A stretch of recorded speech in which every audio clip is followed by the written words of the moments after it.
साथियों नमस्कार। आप सुन रहे हैं कवि देवेंद्र कुमार दिवाकर की रचनाएं उन्हीं की जुबानी अमृत कलश पर।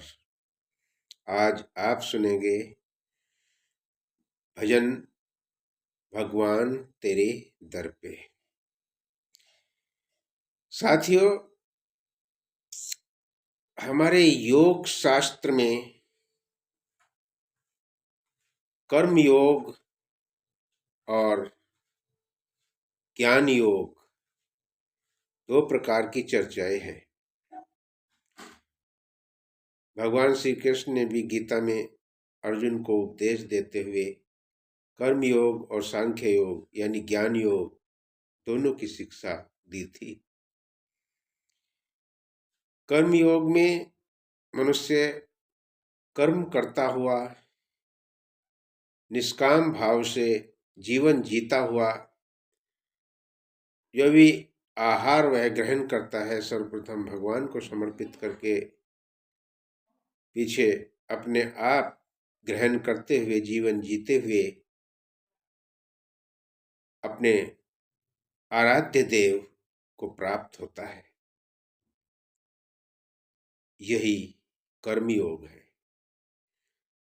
सांख्य योग में योगी या भक्त कर्म तो करता है,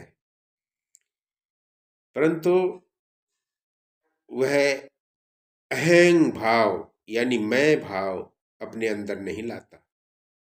उसकी दृष्टि में इंद्रिया ही इंद्रियों को बरत रही है।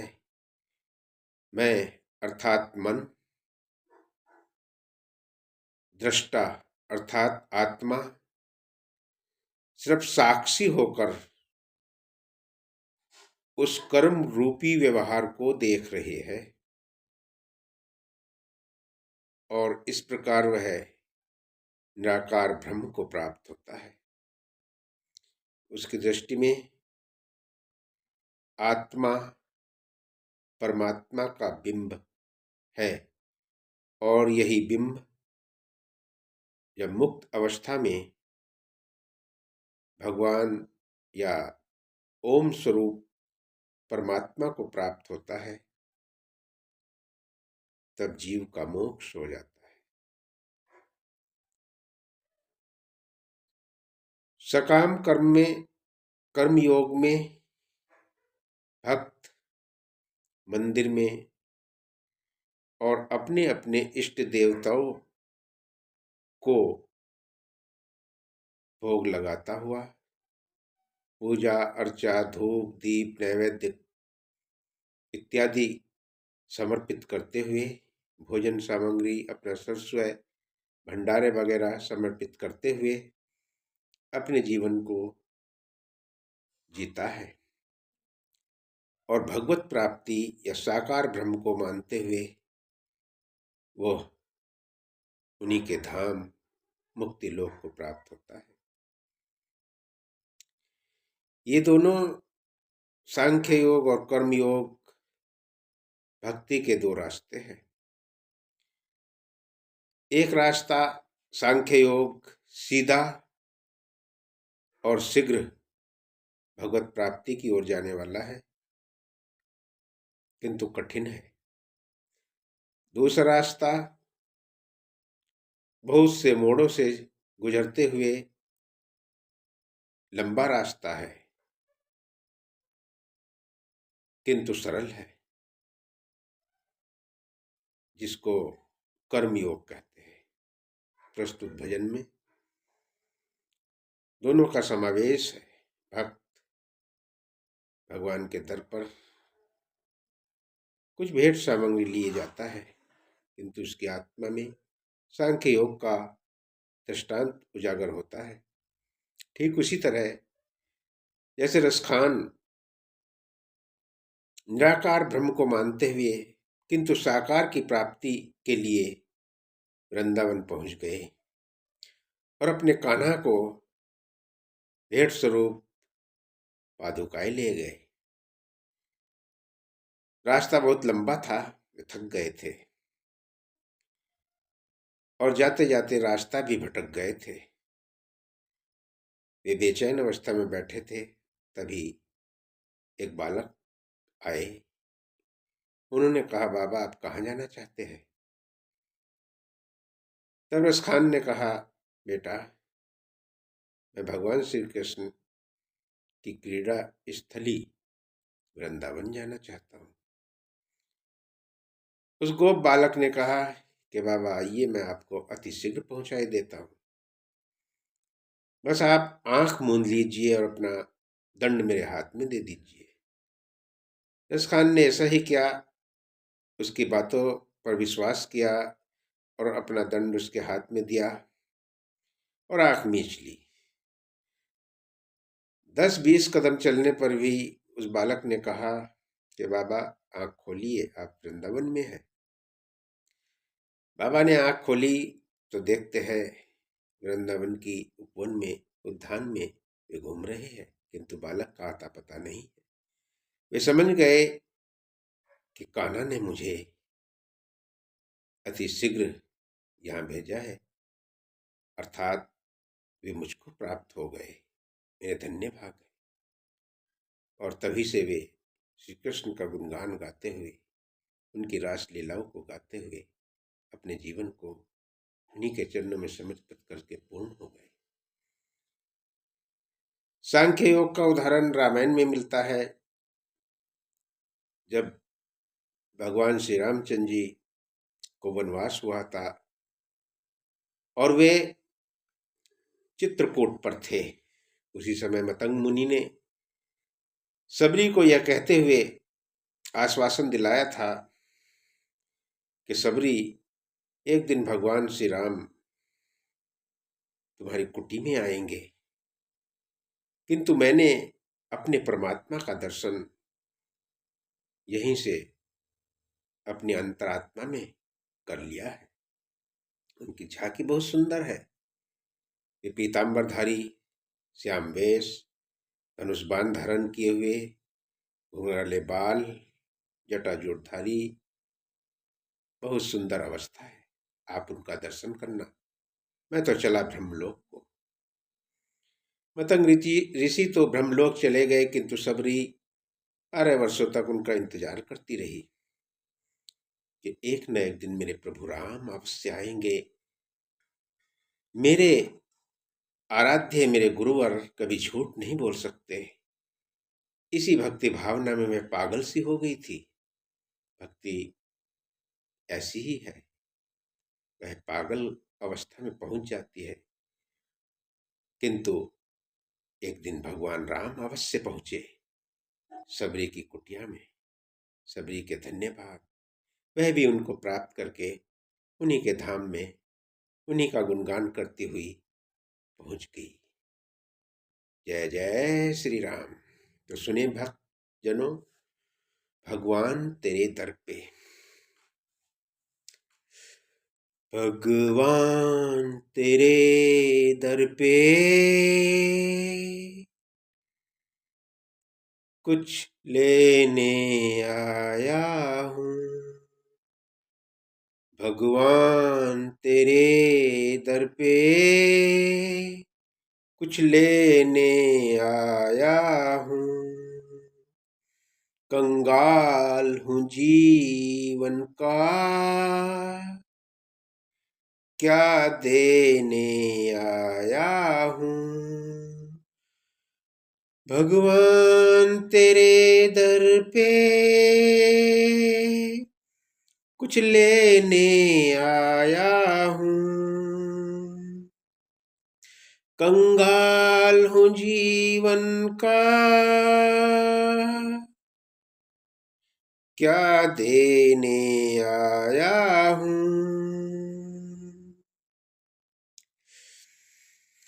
ये धूल है चंदन की, कुछ फूल है गुलशन के, जल का अभिषेक करूं, कुछ बेर है सबरी के। ये धूल है चंदन की, कुछ फूल है गुलशन के, जल का अभिषेक करो, कुछ बेर है सबरी के। क्या भेंट करूं तुझको, कुछ समझ न आया है। क्या भेंट करूं तुझको, कुछ समझ न आया है। भगवान तेरे दर पे कुछ लेने आया हूँ। कंगाल हूँ जीवन में, क्या देने आया हूँ। भक्तजनों, जीव मात्र प्रकृति से कंगाल ही होता है, क्योंकि सारी सृष्टि परम ब्रह्म परमात्मा की बनाई हुई है। हम उसी के अंश हैं। अतः भगवान को हम क्या भेंट कर सकते हैं। जो भी हम अपनी श्रद्धा से उनको समर्पित करते हैं, यह सिर्फ हमारी श्रद्धा है, अपितु भगवान तो पूर्ण काम है।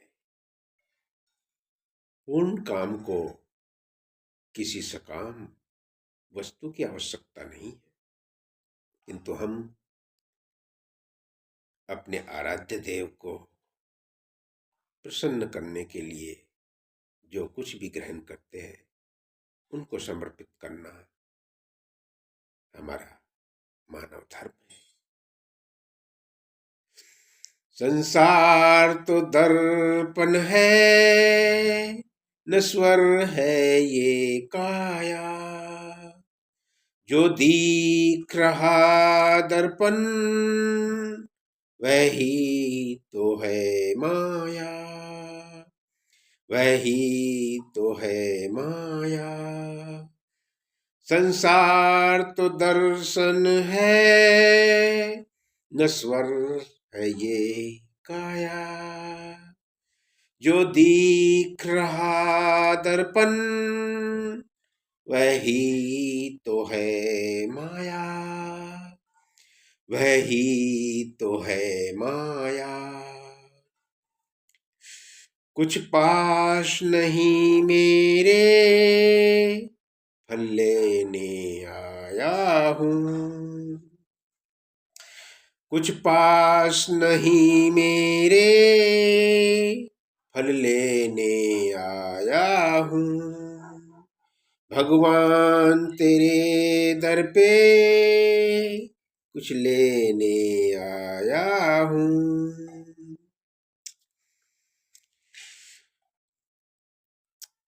अगले पल क्या होगा, यह ज्ञान नहीं मुझको।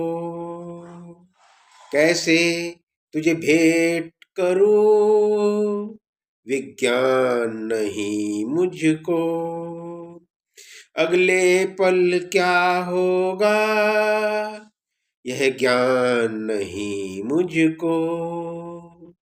कैसे तुझे भेंट करूं, विज्ञान नहीं मुझको। विज्ञान नहीं मुझको। रसखान मिले कान्हा, उन्माद में आया हूँ। रसखान मिले कान्हा, उन्माद में आया हूँ।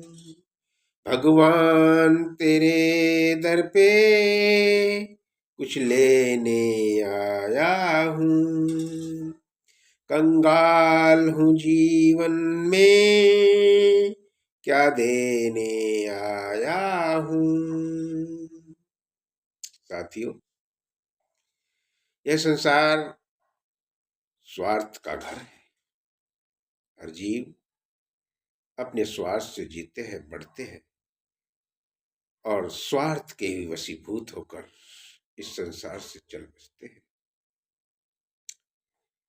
परिवार, घर, धन, संपत्ति, पुत्र, इत्यादि, स्त्री, सभी एक दूसरे से स्वार्थवश जुड़े हैं।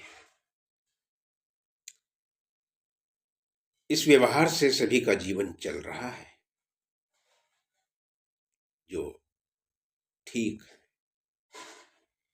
किंतु सभी का गंतव्य पथ अपने अपने कर्मानुसार तय करता है प्राणी, और उसी कर्म के अनुसार उसकी गति भी हमारे आराध्य भगवान तय करते हैं। है प्रीत यहाँ इतनी, बस स्वार्थ का मेला है। कैसे विश्वास करूं, भावार्थ का रेला है प्रीत यहाँ इतनी, बस स्वार्थ का मेला है। कैसे विश्वास करूं, भावार्थ का रेला है, भावार्थ का रेला है। तू ही सत है जग में, इस स्वार्थ से आया हूँ। तू ही सत है जग में, इस स्वार्थ से आया हूँ। भगवान तेरे दर पे कुछ लेने आया हूँ। कंगाल हूँ जीवन में, क्या देने आया हूँ। तू ही सत है जग में, इस स्वार्थ से आया हूँ। भगवान तेरे दर पे कुछ लेने आया हूँ। जय जय श्री राम। भक्तजनों, कमेंट में लिखे जय श्री राम।